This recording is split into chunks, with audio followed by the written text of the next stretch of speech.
Good morning, everyone, and thank you so much for joining our first anti-aging webinar of 2016. I'm Lauren Young of Freshly Baked Communications, and today I'll be serving as your moderator for the topic, Ignoring the Warning Signs, 5 often ignored health issues that majorly affect the aging process. And Janine Josliak, the owner of Nature's Balance Acupuncture and Wellness Center, will be leading our presentation this morning. Welcome, Janine.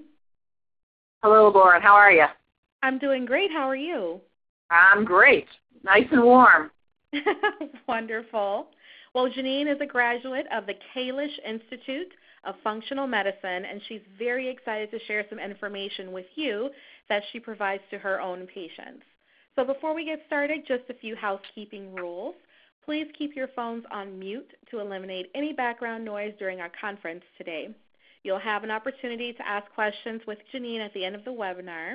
But in the meantime, if you have a question or if you would like to submit any additional comments to Janine or I during the presentation, you are welcome to participate by using the chat feature, which is on the lower left-hand corner of your screen.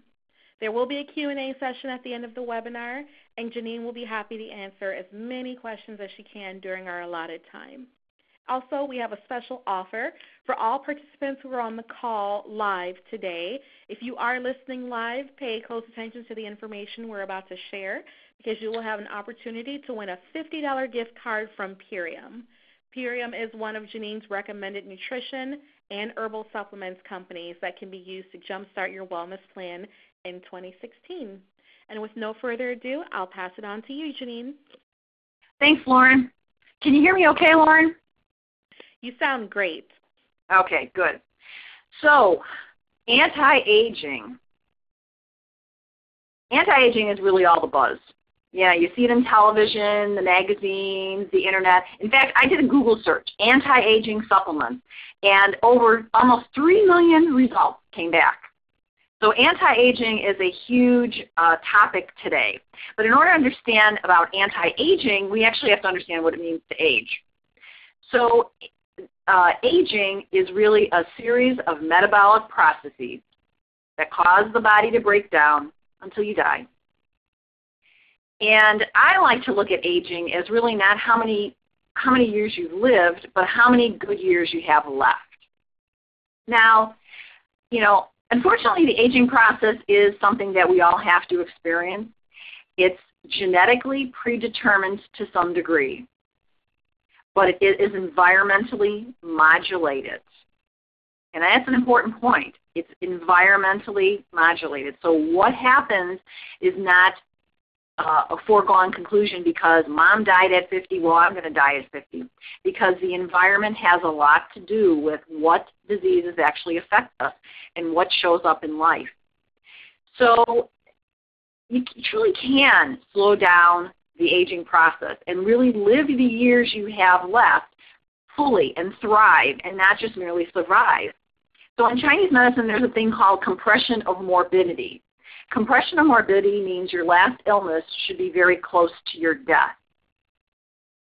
And that's the way I like to think of really anti-aging is I want that last disease to be very close to my death, and I don't want to linger on forever in a nursing home experiencing all the things that people experience in nursing homes.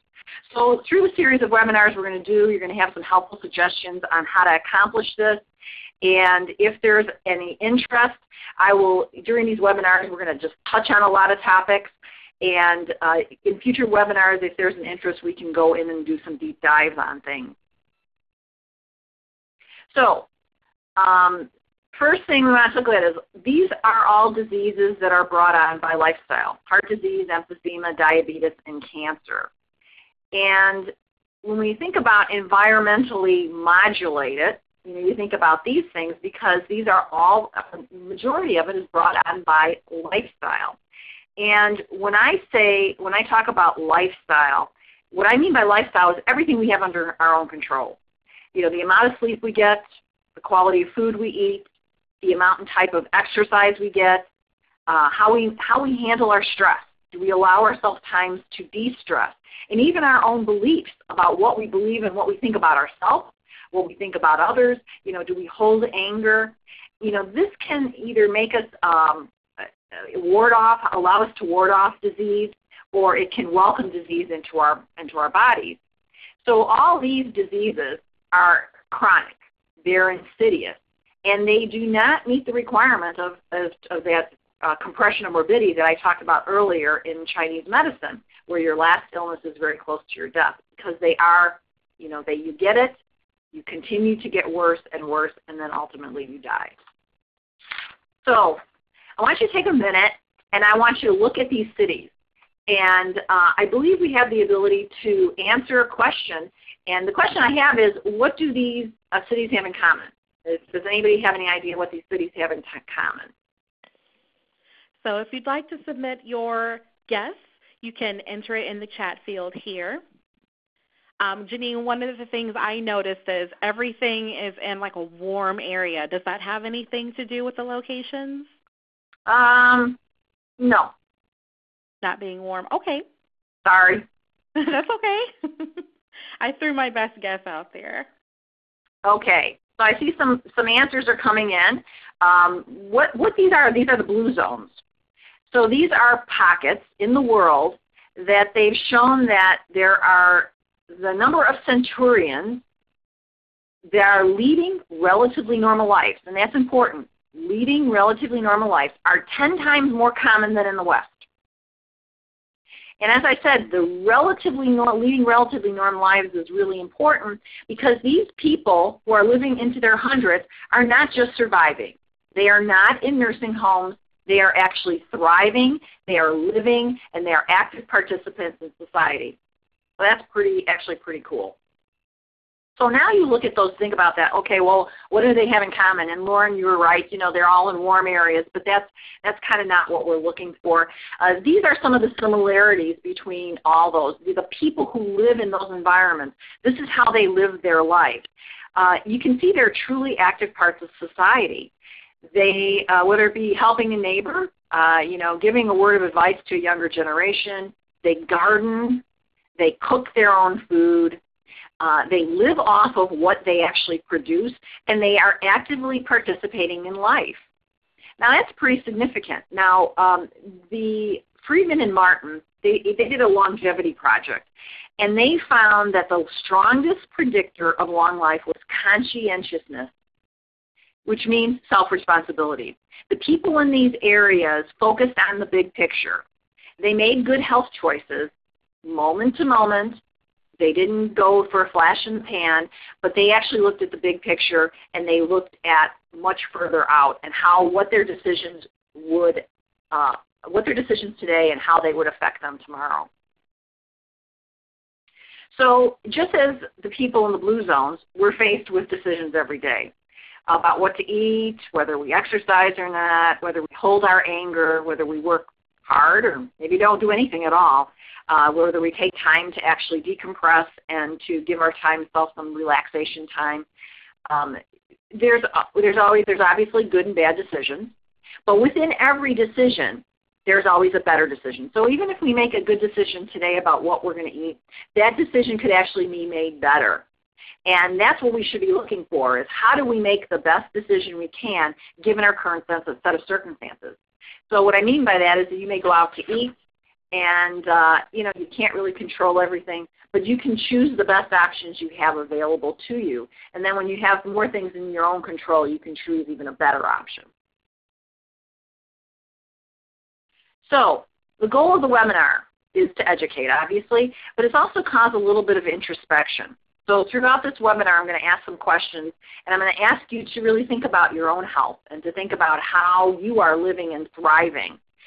And so here's a list of symptoms. I want you to take a minute, and if you have more than one symptom, you can raise your hand, even if you just raise it to yourself. If you have more than 3 symptoms, that's, again, you can think about it for yourself. And then lastly is if you have more than 5 symptoms.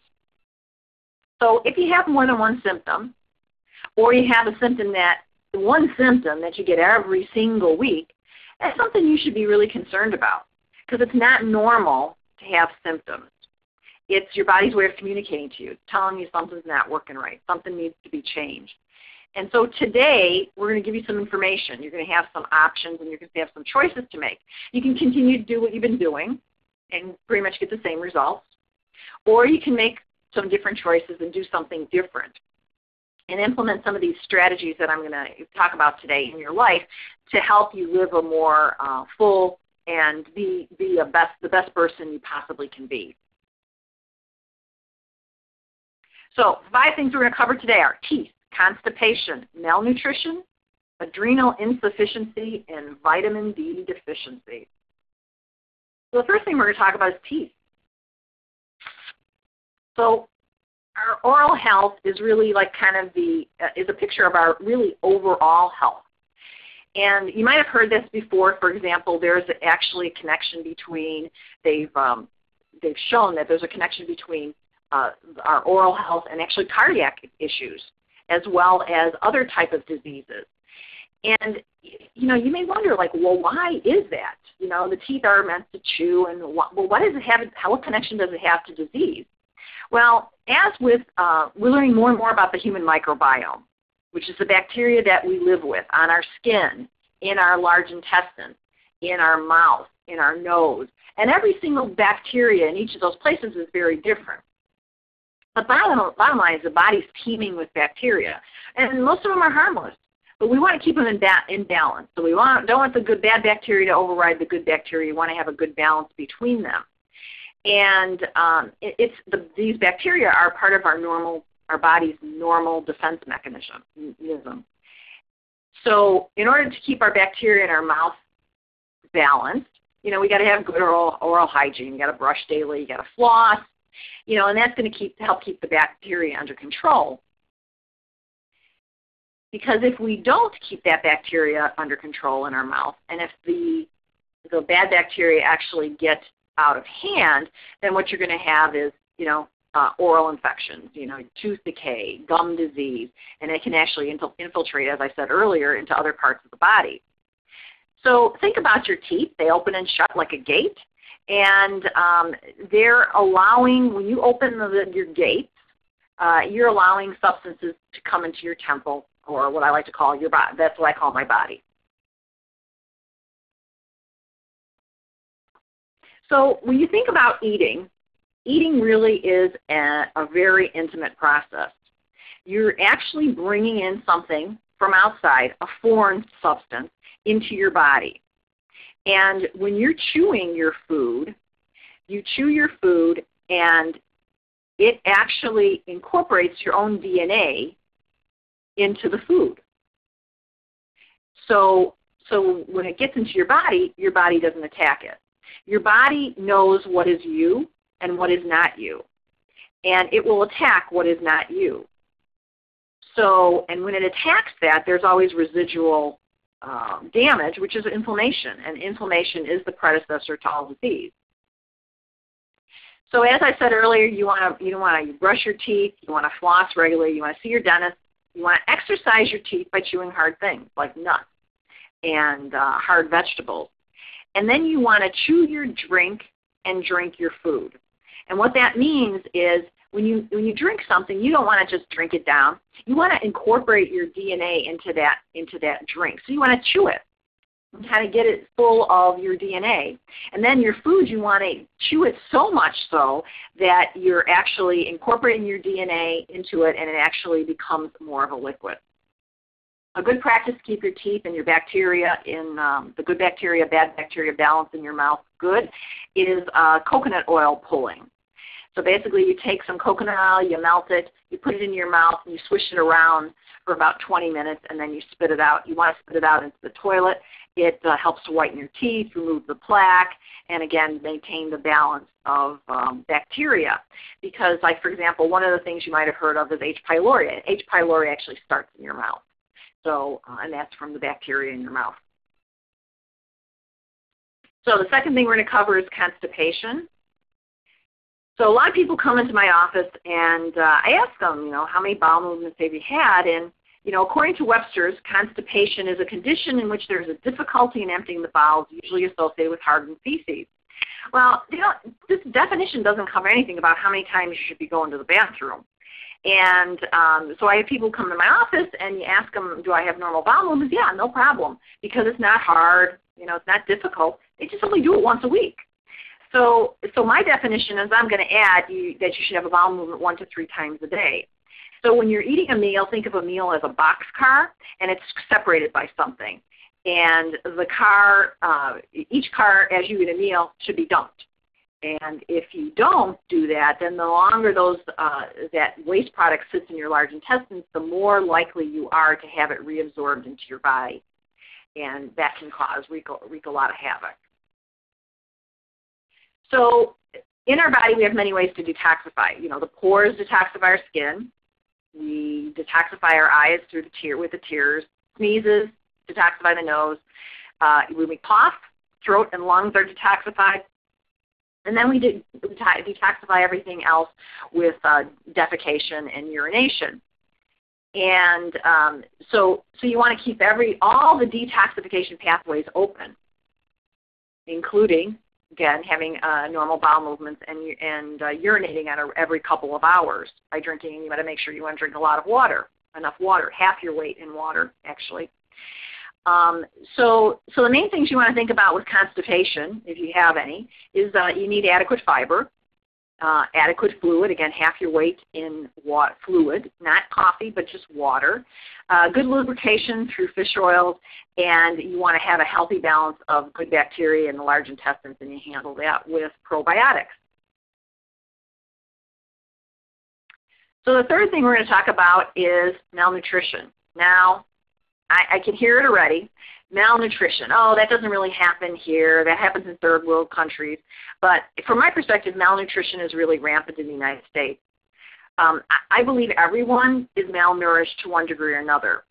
So we know the pain scale, right? 10 is terrible and 1 is very little pain.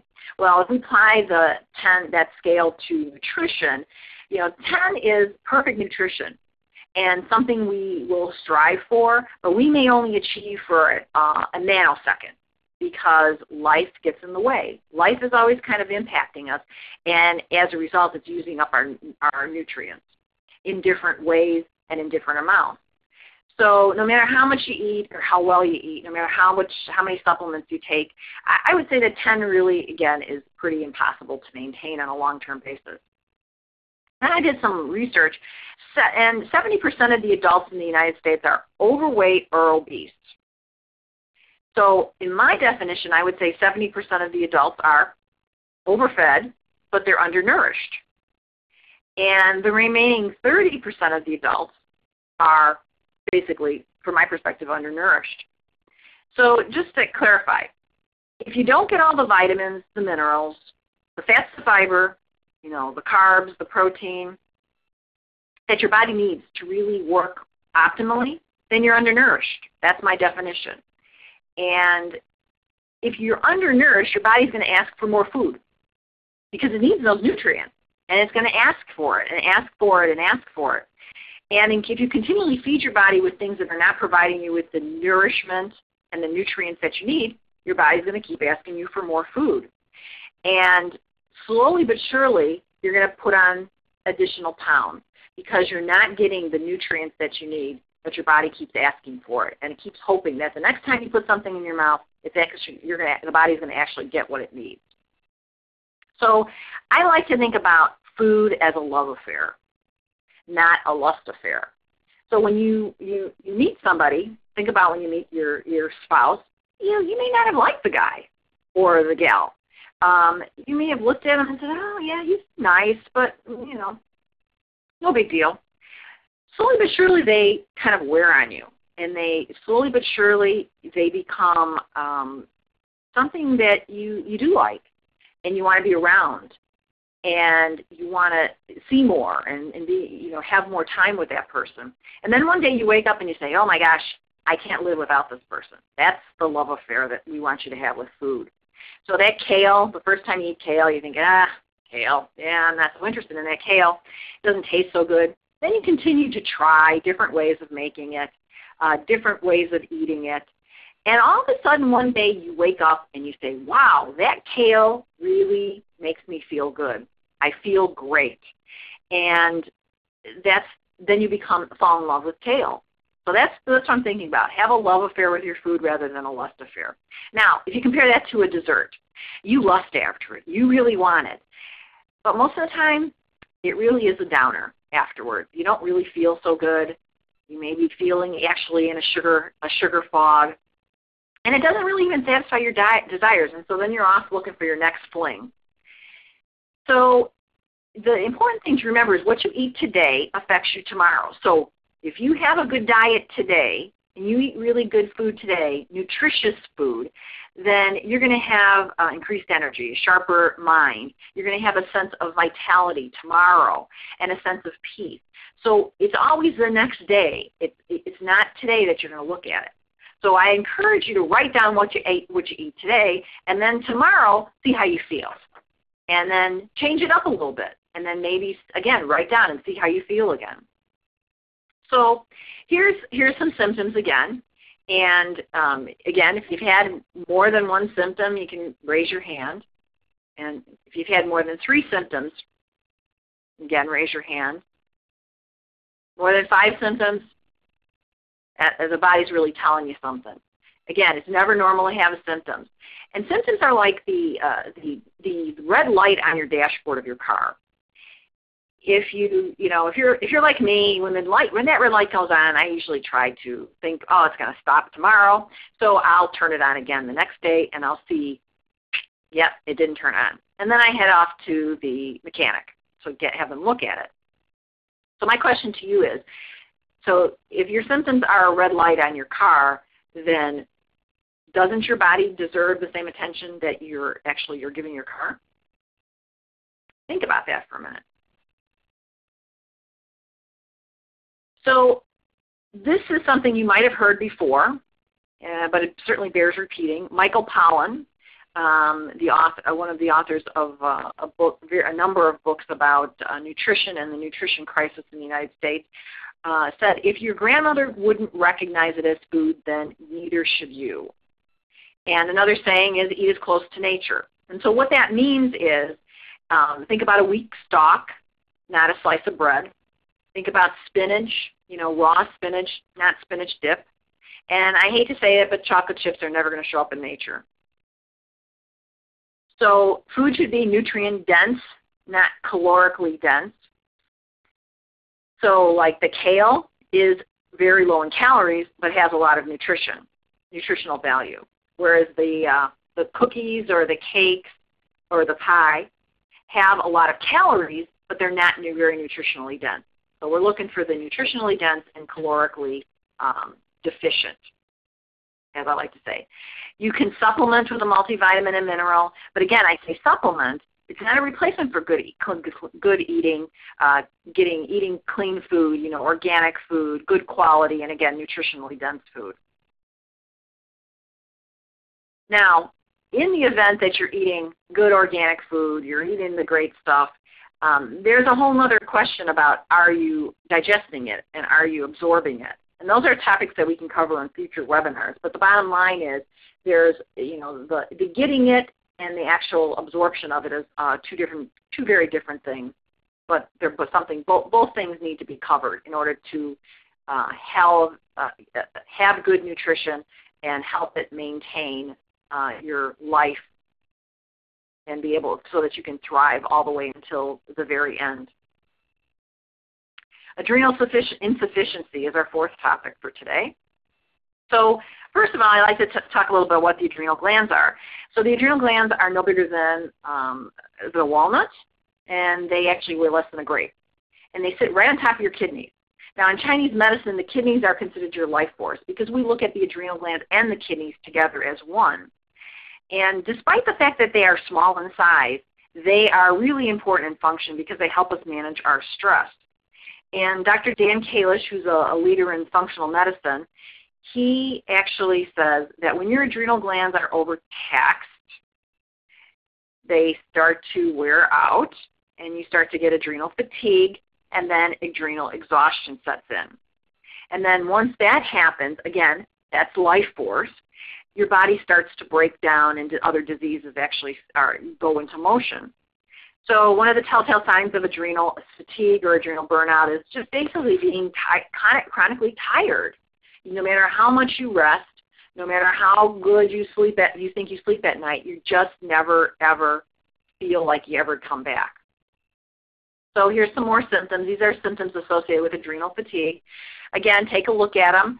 And if you have, if you've experienced one or more of these things, it's an indication that your life force is coming down, is being impacted. And obviously a reduction in life force is really contrary to what our whole topic is about anti-aging. So you really need to address it. So how do you address it? So the way you address it is, first of all, you got to know where you're at. So the adrenal glands, like I said, are sitting on top of your kidneys, and we need to somehow understand the status of the adrenal glands. And we do that by doing a 4-sample saliva test. You do it in the comfort of your own home. You package it up, you drop it in the mail, we get the results back, and then we review it with you. And once we understand the status of your adrenal glands, we can recommend some herbs and some supplements and some lifestyle changes. And typically, I will meet with people 1 month after they've started a program. And within 1 month, they usually feel some changes. And usually within 6 months to a year, the problem is fixed, because that's a lifetime of damage that's done that you have to repair. So that's why it takes 6 months to a year. But you do feel a change, and you do feel different within 1 month. So it's pretty powerful and a very a good, helpful thing for anti-aging. So vitamin D deficiency is our last topic for today. Now, again, this is one of the things I want to know about is, vitamin D levels. And when people come in, they can tell me, they can rattle off their cholesterol level, their LDL, the HDL, they can rattle that off because it's been, beat into people's brains that you have to know what your cholesterol level is. You have to know what your cholesterol level is. Well, actually, the vitamin D is actually more important from my perspective than the cholesterol levels. Initially, vitamin D was really known as the bone vitamin. And then there was a doctor, Dr. Michael Holick, and he's really a pioneer in the field of vitamin D, and he's really an authority on this topic. And what he found through his research was he found that nearly every tissue and cell in the body has receptors for vitamin D. Now, a receptor is like a lock and key. So you have the hormone, and you have a lock in your cell. And the hormone is the key, and it locks in, and it allows the cell to do a particular job or a process. So it's very important.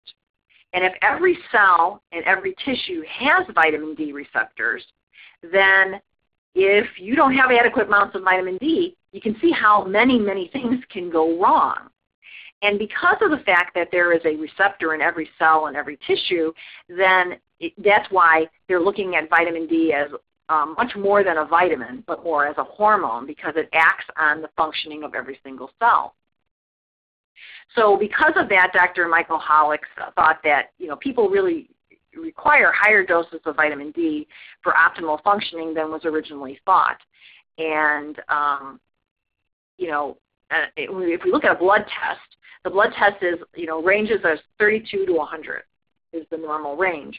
And one of the things that I always wonder, well, how did they come up with that range? What I always thought it was based upon, this allows my body to function optimally. Well, unfortunately, I was misinformed. And the way they come up with that is they look at the people who come into the lab. And they take the median, which is the midline, and then they go 1 standard deviation above and below, and then they go 2 standard deviations above and below that, and that's considered what their optimal ranges are then. So you have a test in Chicago. It's going to be different. The ranges are going to be different than the labs in California or even labs in Texas. And so in our office, we don't look at lab ranges. We look at functional ranges. And what that means is, what does your body need in order to function optimally? And in the case of vitamin D, I really like to look at 80, about 80 or above, and that's what I would consider functioning optimally. Now, these are some symptoms that are associated with vitamin D deficiency, and you can understand based upon what I just said why you would see such big problems when you have a vitamin D deficiency, because it's affecting every single cell, every single tissue. And if any of you have any of these issues or these symptoms, it's clear your body's not functioning properly and not functioning optimally. So vitamin D, how do you prevent vitamin D deficiency? Well, it's a little tricky. People always say, oh, just go out in the sun, go out in the sun. Well, that's true. And our skin is able to absorb the ultraviolet B rays from the sun and actually convert it into vitamin D. However, as we age, that process becomes less efficient. So we actually create less vitamin D, number one. Next thing is most of the receptors that do the conversion are in our palms of our hands and our face. So most people are told, oh, put sunscreen on, put sunscreen on. So guess what? And how many people stand up with their palms of their hands facing to the sun? So that's another reason why we're not getting enough sunlight and that does not convert into vitamin D. So the other things that affect our ability to get the vitamin D from the sun is our skin type. The time of year. For example, here in Illinois, obviously, the sun is much further south, so we're not getting the direct sunlight. The time of day you go out there, your body's ability to, make the vitamin D, as I mentioned, from the ultraviolet B rays. And even the atmospheric conditions are going to affect our ability to absorb the ultraviolet B rays, like boy, and to actually convert it into vitamin D. So Dr. Hollick believes that people should take about 2,000 to 3,000 IUs, international units of vitamin D daily, in order to, as a supplement, to maintain optimal vitamin D levels. And obviously they should be eating, the things, the oily fishes, the mushrooms, the eggs, and that's going to help them also build their vitamin D and then get some sensible sun exposure. He doesn't believe that there's a downside for vitamin D. And honestly, I've never heard of anybody ODing, a little joke there, on vitamin D. So if you get your blood tested and you're at a 20, 2,000 to 3,000 IUs are not going to be enough, and that's when we use the Apex Energetics Ultra D5000. We do it for 10 days, and we can bring the vitamin D levels up very, very quickly. People are feeling fatigued. We do this, and their vitamin D levels are in their 20s.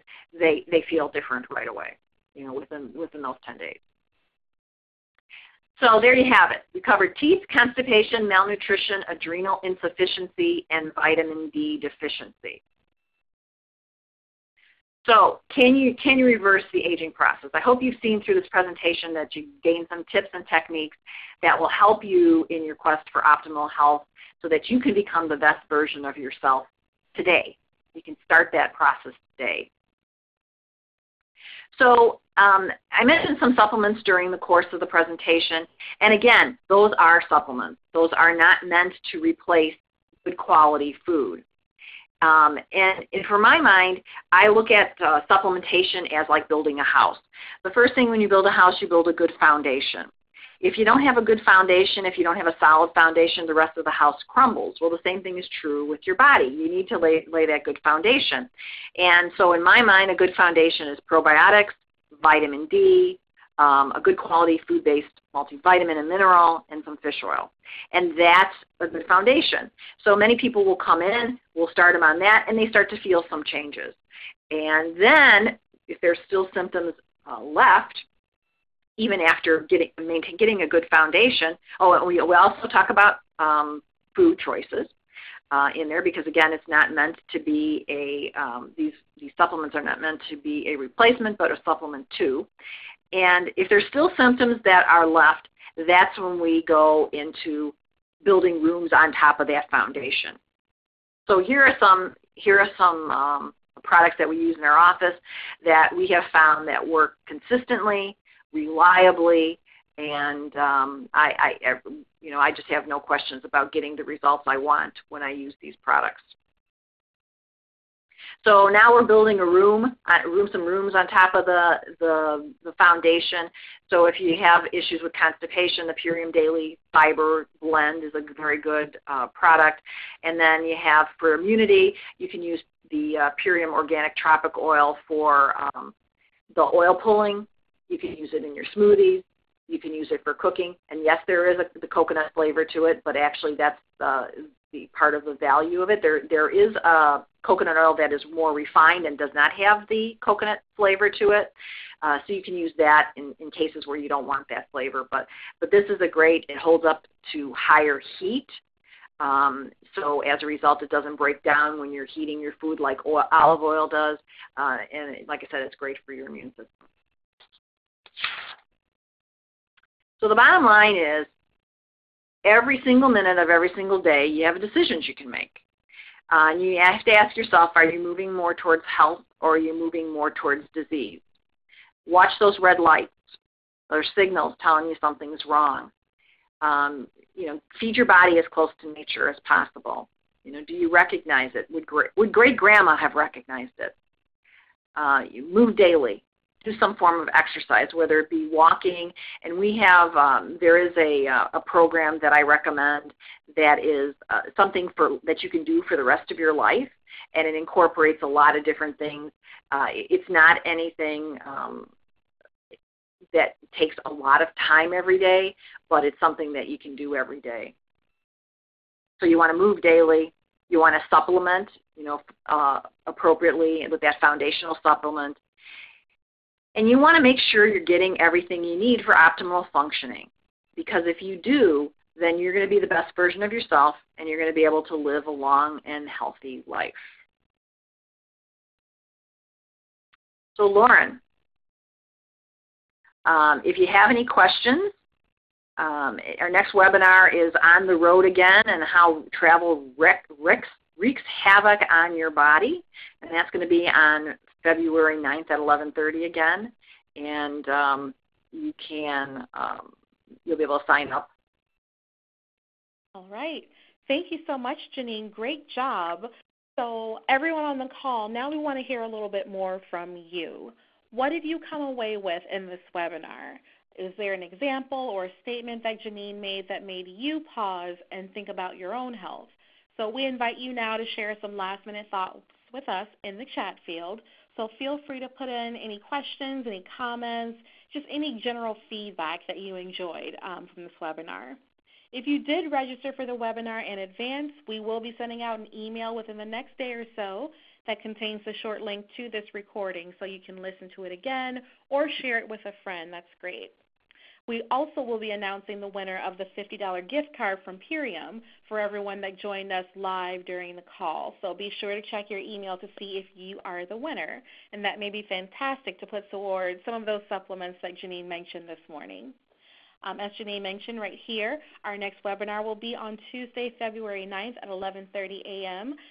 So we'll be sure to send you an invitation to that. Check your inbox for that very soon.